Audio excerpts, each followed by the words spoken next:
Don't think that these kids will do contrary to what you do. Because as parents, we must be lessons. We must be lessons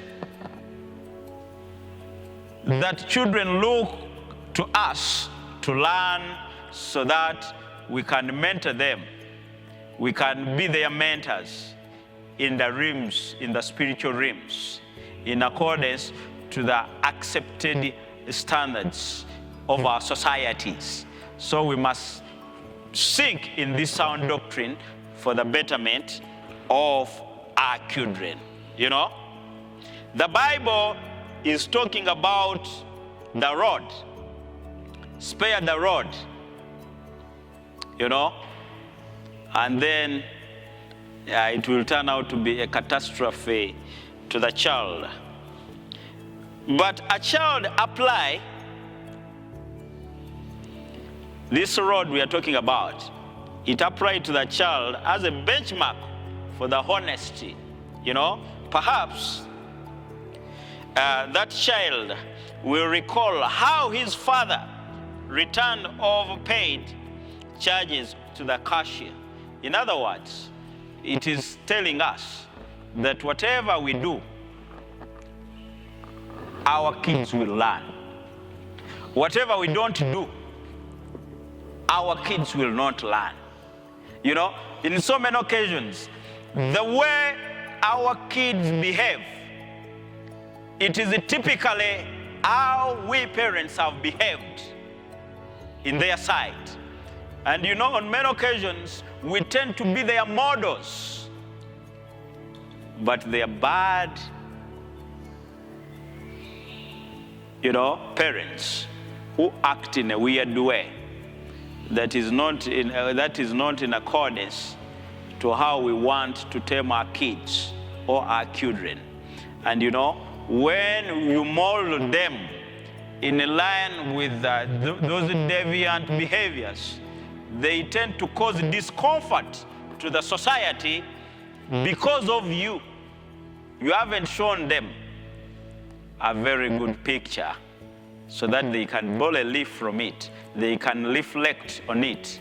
And at the end of the time, they can come out to be better citizens, to be good children that glorifies the name of God.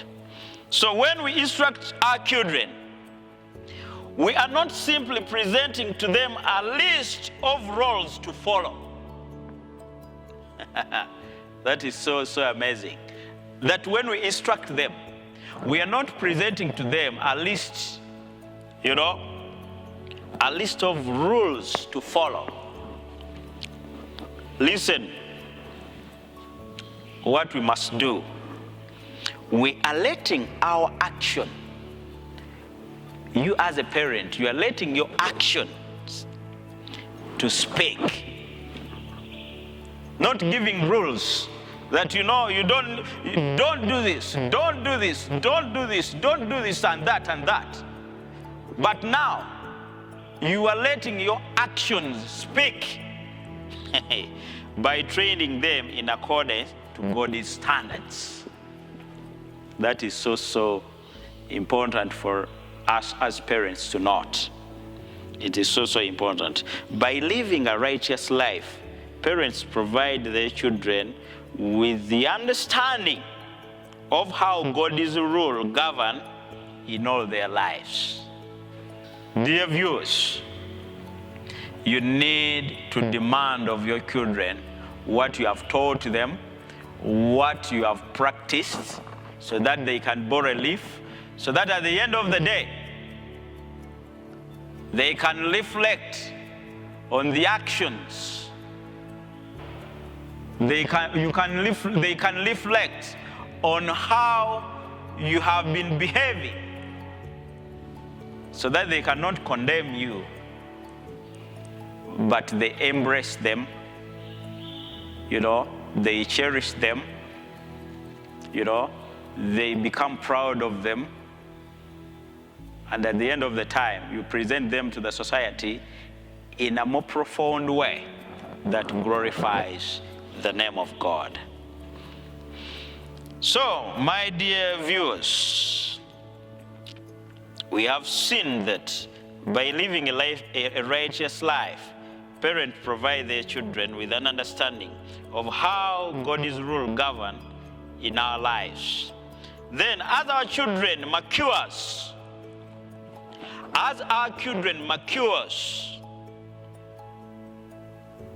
they develop a habit of doing right, serving God by making their own decisions. It is the goal of every parent to see their children accept responsibility for their decisions.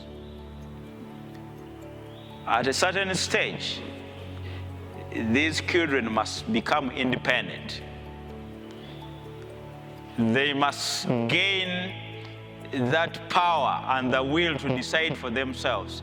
But now, when you have nurtured them well, they become responsible of their decisions.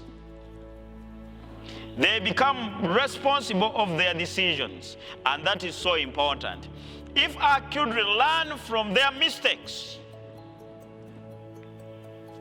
and accept godly correction,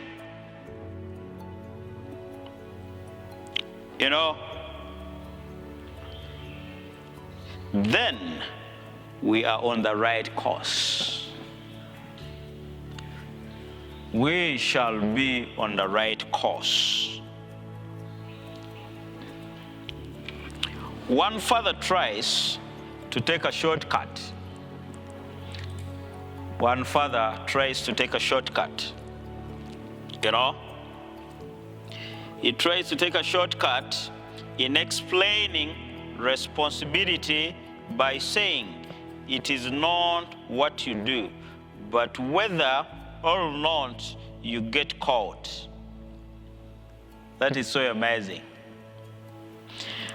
And if you get caught, be willing to pay the consequences. Obviously, there is no fast track for instructing children. Parental instruction is an arduous journey that begins at birth. And continues for many years. Earlier I told you that parenting is a lifetime duty. It is a lifetime duty. You can't parent and at a certain stage you say that I'm done. No. Because it is a lifetime duty, it is right from birth till death, as long as you are obliged to carry out this duty. So in other words, these parents did not take it, when he says that as long as you are not caught, or as long as you're caught, then you take charge of the consequences. That is not a rightful way of parenting. We need to advise, we need to tame, we need to direct. If you want if we want our parents to be, if we have a projection of how our children must be, then you must sink into those doctrines so that they look forward to them. At the end of the time, they are able, to eat up part of their thinking, part of how they behave, and at the end of the day, then they are able to be independent and take charge of their decision for the betterment of our society and in a more profound way that glorifies the name of God. That is so important. Decisions, they are so, sometimes may be countless. At times, when our children makes careless decisions and even choose to reject instructions, these are the times when discipline is most necessary. But if you are carrying out this noble duty of parenting, but you don't discipline, discipline must be part of good parenting. And when we talk about discipline, it doesn't mean severe canes. You cane a child severely, you know, you injure a child. But discipline may be in different forms that may bring sanity within our children.